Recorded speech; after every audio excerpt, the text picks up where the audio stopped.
Welcome to the Victor Podcast. If you're listening to this on Spotify, iTunes, or any other podcast platform, I want to say thank you for joining me. If you're watching this on YouTube, I want to say thank you for taking time to watch.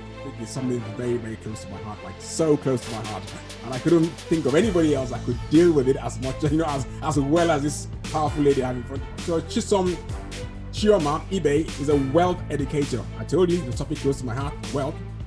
She's a business mentor, amazing combination of fields of expertise and creativity. So how did that happen? How did I make the switch from being a doctor who is supposed to be in a hospital, taking care of patients, and now I'm here telling people, you know what, let me take care of your wealth needs and not your health. Longest time, I've always known that I wanted to become a billionaire. It's very smart, very intelligent. The first thing that comes to their mind is, that's a medical doctor there. Let's push that. Let's let her go in. Let them go in that feeling of there has to be more to life than just working.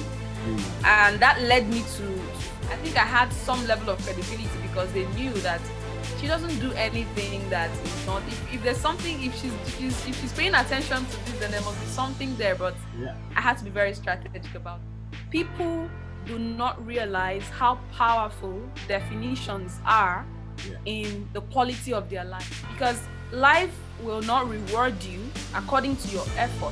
Life will reward you based on your definition. We live in a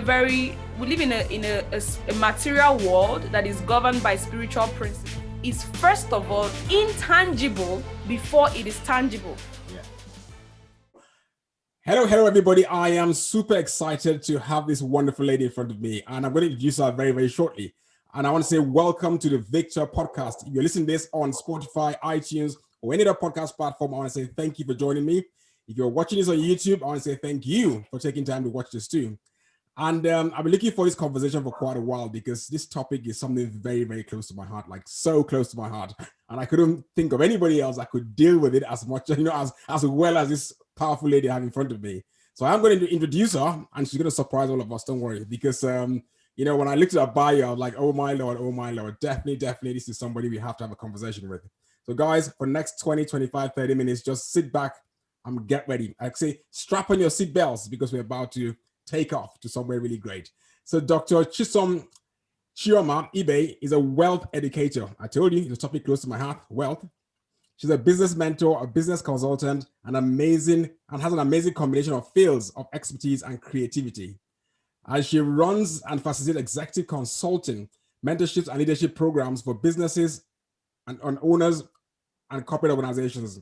She has over 6 years experience mentoring over 1,000 businesses across CEOs of corporate organizations and individuals with a desire for success. Yes, and that's why I'm sure you're watching this, because you have a desire for success. So you are in the right place. And she has helped them achieve their business, career, financial, and wealth goals by demystifying the ideologies and concepts that surround the process of creating generational wealth. And she's the CEO of KHAHIL Consulting Limited, a leading executive business consulting and mentoring firm in Nigeria, Africa, whose vision is democratizing wealth mindset and wealth education in Africa and beyond. Now, you heard me say Dr. Chisom at the beginning, and I'm sure you guys are thinking, are you guys going to be discussing medical things, or what are you guys going to talk about? Then you heard me say wealth coach. So you're now wondering as in, hang on, Victor. We're not sure what you're talking about here now. I thought the Victor was more of inspiration transformation. Why are we talking doctor now? Okay, you might be thinking too, well, maybe he's a PhD doctor. No, medical doctor. The guys get it right. So doctor, go ahead. How did this happen? Where did this shift from? Where did it happen? When you just wake up one day, because normally if you had studied medicine and then you decided to go across into wealth, I was sort of thinking, fine, you study medicine, you want to do business, you could have been thinking around the areas of maybe I will start open a hospital and run it as a business. But no, you went a total different way. Doctor, what happened? Tell us about this, please. All right. Thank you so much, Victor. It's such an honor to be here with you. I'm very excited for this conversation. Like I told you, I already know that this is going to be an amazing conversation because, of course, I've listened to some of your teachings as well, and it's always an exciting experience. Okay, so how did that happen? How did I make the switch from being a doctor who is supposed to be in a hospital, Exactly. taking care of patients. And now I'm here telling people, you know what, let me take care of your wealth needs and not your health needs. Wow. How did we make that switch? Well, I honestly, I didn't see it coming. But one thing that I knew for sure was that for the longest time, I've always known that I wanted to become a billionaire. Wow. With the B. I always knew that I wanted to to do something that will have a huge impact in the world. And growing up, my parents, of course, they've done a lot for me, and I love them so much. In their wisdom, in my age and where I grew up in Nigeria. When a child is very smart, very intelligent, the first thing that comes to their mind is, that's a medical doctor there. Let's push that. Let's let her go in. Let them go in that direction. And that's how I started in that line. But while still as a doctor, while in medical school, I always still felt that urge that I was going to do something really impactful that will have a very huge impact in the world. And of course, like I said, I always knew that I wanted to be wealthy. Now, how that was going to happen, probably I thought the medical thing was going to make it happen. But along the line, going through a journey of self-discovery, I actually thought when it became clear to me that this was the path that was calling me, I actually thought that I would have to combine it with being a doctor. But I had to make a decision a couple of years ago to totally put being in the hospital actively aside and focus fully on this thing that I knew was what my soul needed and what it was calling me to do, which was educating people on the concept of wealth creation. Yeah, so it was not something that I saw coming. I actually thought I was going to be able to combine both of them, but no, it wasn't to be. So a couple of years ago, I made the switch, like the total switch from being in the hospital to being in a wealth classroom. Yeah. I'm sure. But I like to say that I'm still a doctor in that, I mean, a doctor is supposed to make people well and save lives. And trust me, I can count the number of lives I've saved doing what I'm doing now. True. It's amazing what kind of troubles, poverty can bring, and what kind of worry, in fact, it can bring all sorts of sicknesses. You see, so being wealthy and being comfortable is a good way to even so you are still a doctor. So yes. And I love that. So you see, you were talking about that. You totally have a point there. Exactly. You were talking about this switch now, and somebody might be listening to this now because they're sort of feeling stuck there where they are, and maybe they were sent down the same route as you. Okay, go and study engineering, go and study medicine, and they were thinking as in, how did you do this? How did you convince your parents to? It's not cheap to study medicine.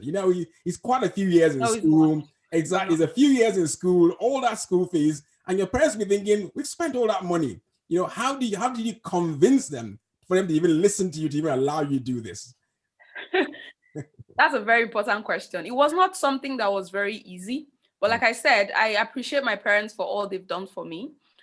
So I had to be very strategic about it because something happened to me. I think it was that same desire that I've always had for wanting more than I had at the time. Just that feeling of there has to be more to life than just working.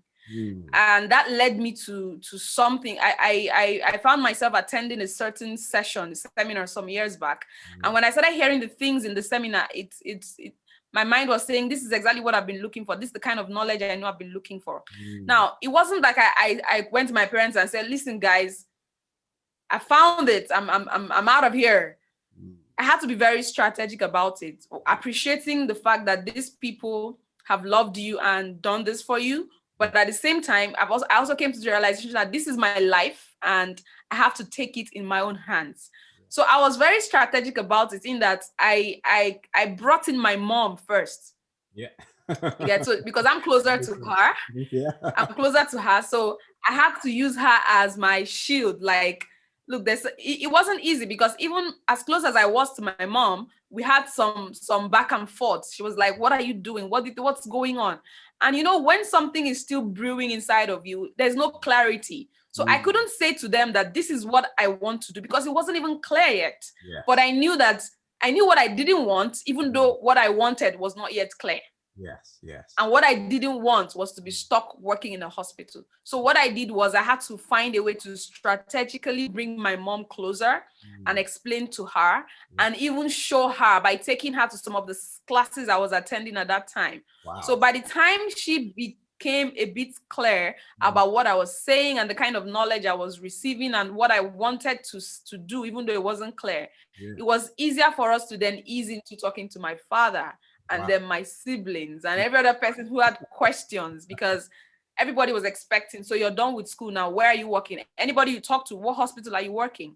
And it became easier for her to be the one to give the answers. So it was a very strategic thing where I had to, find a way to bring them close. My mom especially was my entry point. And with her, it became easier to tell the others to hold on, she's onto something.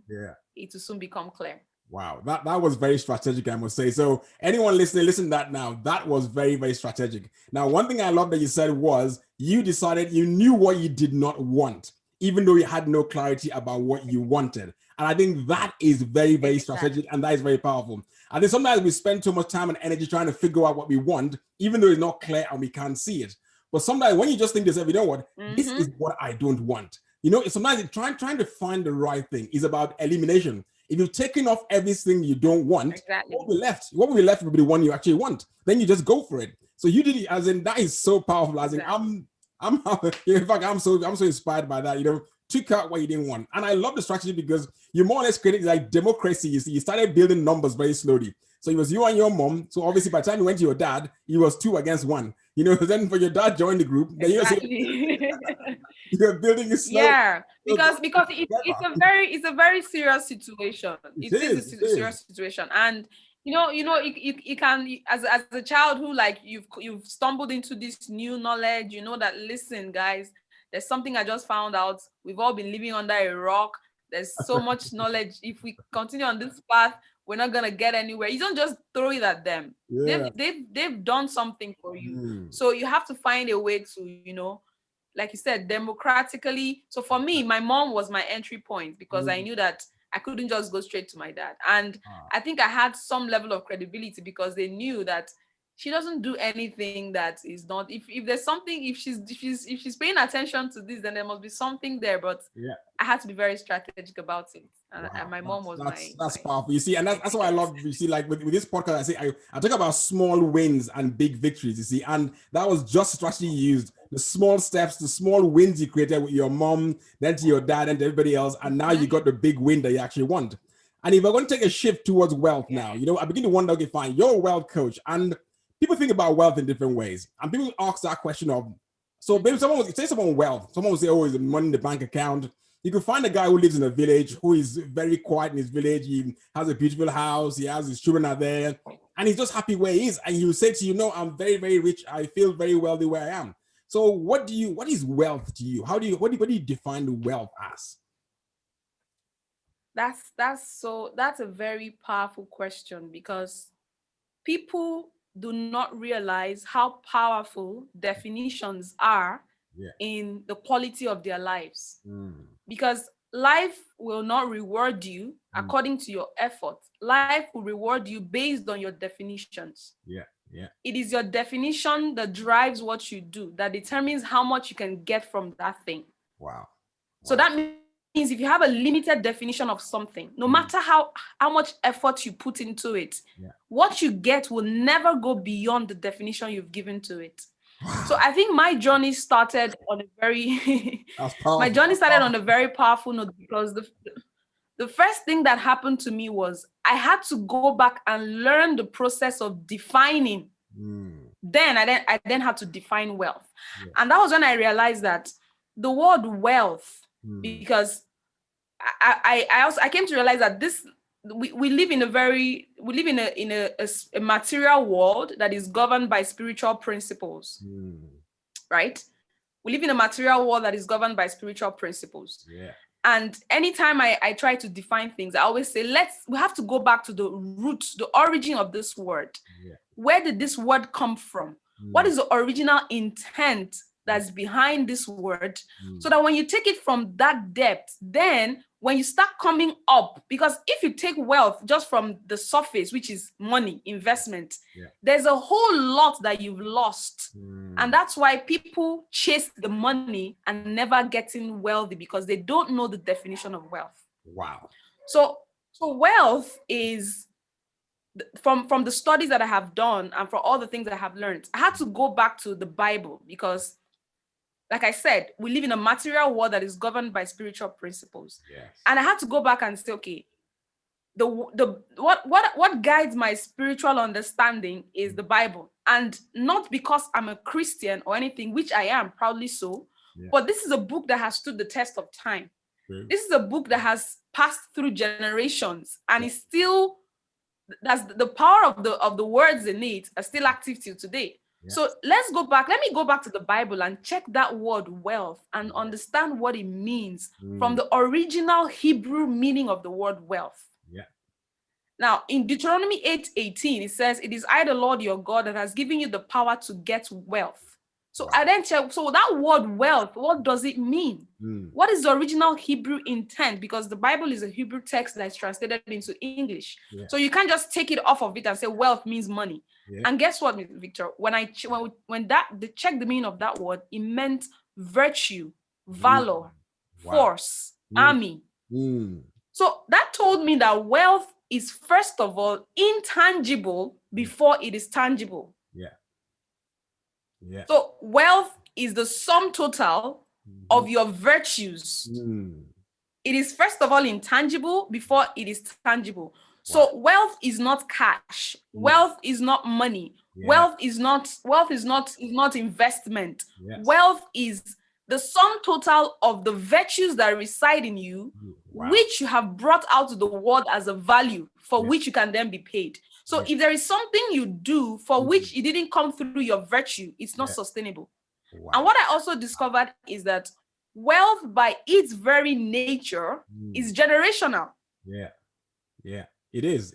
Totally so meaning that if you have something that looks like wealth, which is the shadows of wealth, the money, the houses, but it's not generational in that it didn't go beyond you. You were never wealthy. You just had money. Sure. Totally agree with you on that one. That is powerful. Just had money. So wealth is the sum total of your virtues. It has to be something that comes from inside of you, who you are, for which you then bring it out to the world as a value, and then put it through a system that rewards you and makes sure that when you're out of the picture, that thing still remains. Anything outside of this is make sure when you're out of the picture, that thing still remains. You know, I was talking about this. I was talking to a friend about this the other day, and I mentioned this, and I said, one of the things when I look at, especially Nigeria, particularly where I'm from, and I realize that we have very, very few wealthy people, because one thing I come to realize is it never passes on. We went to the museum where I live here in Milton Keynes, and we were looking at products and brands that were in the museum so they're actually in the museum to show how old they are. And these are brands that are still in existence up to date that we're still using. And I said, these are generations, and it's actually still going. And then I thought to myself, I said, these people have left this earth a long time ago, but we are still enjoying what they made. I remember brands that were in Nigeria when I was growing up. They don't exist anymore. You know, big airlines, big newspapers, big stuff, you know, and they're all gone. Can I shock you because of what you said now?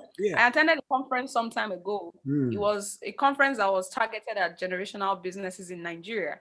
And the consultant that came to speak, who is a consultant for next generation businesses in Nigeria, she made a statement that only one business in Nigeria qualifies as a generational business. Only one. Yes. And I say that with a heavy heart. Wow. Because, and it's not who you think, because the true proof of a generational business is if you're no longer there. When you're gone, the business still continues to run. When you're no longer there, it should run. So the person, based on the analysis that they did, they said only one business qualified as a generational business in Nigeria. And it was very sad, very, very sad. And that's why, and that's I'm sure we're still going to talk about it, but it is this wrong definition of wealth that has made people run businesses for 40 years, 50 years, and when they're gone, it all goes away because they are focused on the shadows of wealth, thinking that that's what wealth is. Meanwhile, that's not what it is. It's just a shadow. Wow. And I know going back to definitions, I think I'm absolutely blown away because like what you said what limits people is the definition they give to things. You know, I've heard about limitations several times, but I've never heard it defined that way. And you know, I'm just thinking about it because wealth, you said wealth is a virtue that you have in you, but you bring it out. So everybody has that virtue in them. Everybody is created with that virtue in them. Because I imagine a video today about saying everybody's rich. You see, but some people could argue with you and say, no, I'm not rich. And I thought to myself, look, if you're going to argue me that you're not rich, that means you're actually arguing with me that you're poor. I mean, why would you want to even do that in the first place? You see, so that means, so now you just more or less clarified that by saying, you know, it's a virtue you have in yourself, but you have to bring it out. If you don't bring it out, then it doesn't become wealth. And I love the fact where he said it's generational, it's continuous. If it's not continuous without you being there, then it doesn't exist. And you know that it sort of takes me across to my next question, which I think it's really powerful because what I said earlier, someone will argue about wealth. Can everybody be wealthy? I love that question. And here's my answer. Are you ready? Yeah, go for it. Everybody can be wealthy, but not everybody will be wealthy. Yeah. Wow. So why do people Everybody can, yeah, but not everybody will be. Yeah. So why do people choose not to be? Because ideally you want to be, don't you? So why did they choose not to? So let me ask you, look at this. How did I become a doctor? You had to go to school, you had to study hard, you had to pay the fees. Exactly. Now, the reason that people will not be, they can't be because, I mean, it is I, the Lord your God, that has given you the power to get wealth, that I may establish the covenant I swore with your fathers, as it is this day. So it's not even about you. Like, God didn't do it for you. Like, he put it there for, I'm just saying, like, that's, if we had to look at it from that perspective. Yeah. But the reason that most people will not be is that they have not yet realized that just like everything else, like I said, we live in a material world, and the material aspect of the world that we live in requires that for you to be able to fully express something on the outside, there is one thing you must do. You must take yourself through a process of education. True. Because education means to draw out from within. Education does not mean schooling. The word education means educe, to draw from within, to draw out, deduce, educe. So you have to go through a process of education in order to express that thing that is within and bring it outside. So people have not yet realized that wealth is not different. It goes through the same process. It's a discipline, just like medicine is a discipline, just like law is a discipline. Wealth is a discipline. It's inside of you, but the way that it's structured is that as long as you live on earth, if there is something that is inside of you that has to come out, you must take through a process of education. So most people will not be wealthy because they have refused to put themselves through the process of wealth education. Wow. So number one, I can say, because obviously it leads up to my next question, because number one, I can say step one of getting wealthy is education. And I think when I discovered that, I think my life changed, you see, because I'm like, I was in that sort of very lazy place, laid back, didn't want to do nothing, you see. But when I realized I had to move my life on, when I knew where I did not want to be, yes, as you said, I knew where I did not want to be. So I had to journey myself in a different direction. And the first thing I had to seek was education. And I think I'm so pleased that you have actually confirmed that. So as we begin to wrap up now, as we begin to land, I can say, now, someone listening to you and saying, maybe you just see now you're looking nice, you're looking fresh, you're chilled out, maybe you just, because you had it nice and easy, your parents paid your fees and you went to school and everything else. You see, and the person is thinking, I'm right here. I can't see myself there. I can't see myself beyond where I am today. What are these little practical steps just for someone to just, okay, fine, you know what? Where do I start from to begin to even head in that? What's the first step I need to take? You mentioned education. What else can they do? Okay, now, first of all, anybody who's listening to this and thinking that I had it all easy has probably got something else going on, because this is 20 minutes. We don't have time to talk about my story. We don't have time to talk about the period of separation that I had. We don't have time to talk about the times when, because when you've chosen to go on a new path, when you've chosen to go on a path, you're on your own. Okay, I'm not going to stop you, but you're on your own. Yeah. So you can't expect to just lay demands like you would lay if you were doing what you're supposed to be doing. So the fact that I let you do what you want to do is enough. You should be grateful for that. So of course there were times where it was not, it's not, that there's a whole lot of story behind that. But definitely, did I have it easy? That would not be true. If I'm looking fresh, I'm looking all nice. Trust me, there was a time where I could not recognize my skin color because Nigerian Abuja sun had and all of that. But here's what I want to say to whoever is listening to this and is asking, so where do I start? And I'm going to be very factual with you. And I'm saying this based on experience, based on personal experience. These were also the steps that I had to take. Now listen to this. When I say education, as simple as it sounds, that's the easiest way to go about it. But I'm going to tell you something that you can do practically today if you really are serious about this. And the first step is that I believe that you're already willing, because there was a time where I had to choose between buying a particular book and taking a bus home or walking. I chose to walk so that I could buy the book. Wow. So it's a question of, are you really serious about this? Then if you are, the first thing that I would recommend is that you start by, because the truth of the matter is where you are currently is driven by the quality of information that resides inside of you. True. So how else do you want to move somewhere else if you don't change the information that resides inside of you? So what you should be thinking about is, how do I get in the information that looks like where I want to go to inside of me as quickly, as soon, and as fast as possible? And the best way to do that is, I mean, I could recommend one book. If you had to read only one book, I would say go for Think and Grow Rich. Powerful. By Napoleon Hill. Yes, totally agree with you. And it's very easy to get the book because that book was written several years ago. So whoever is listening to this already has access to internet. Whoever is listening to this can access YouTube.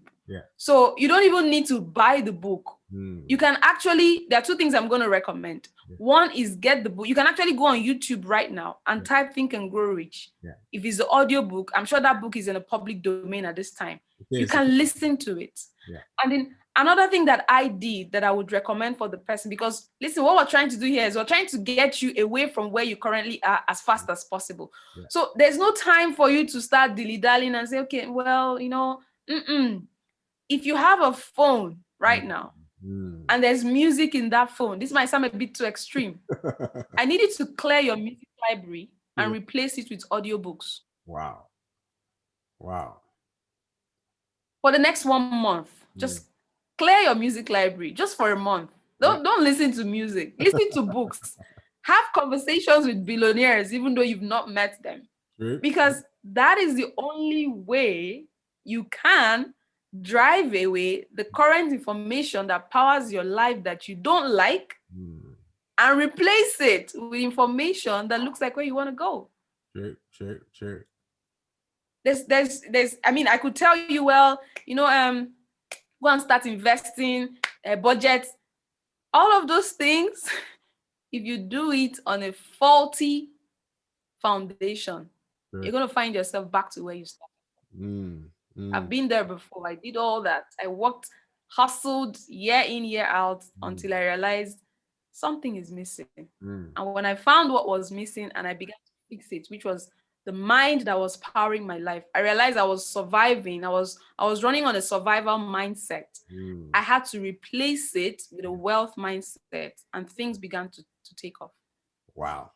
That's what I would recommend. You've just dropped very, very strong nuggets. And I'm sure someone listening here now is thinking, oh my Lord. And because I know I've listened to you several times speak, and you've spoken about doing business. You don't have to be stressed out and don't have to be doing crazy things. All you have to just create systems that want to, that are actually going to work for you.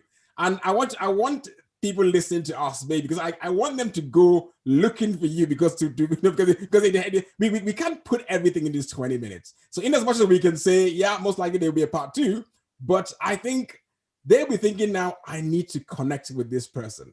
So please, doctor, put it out there. How can they connect with you?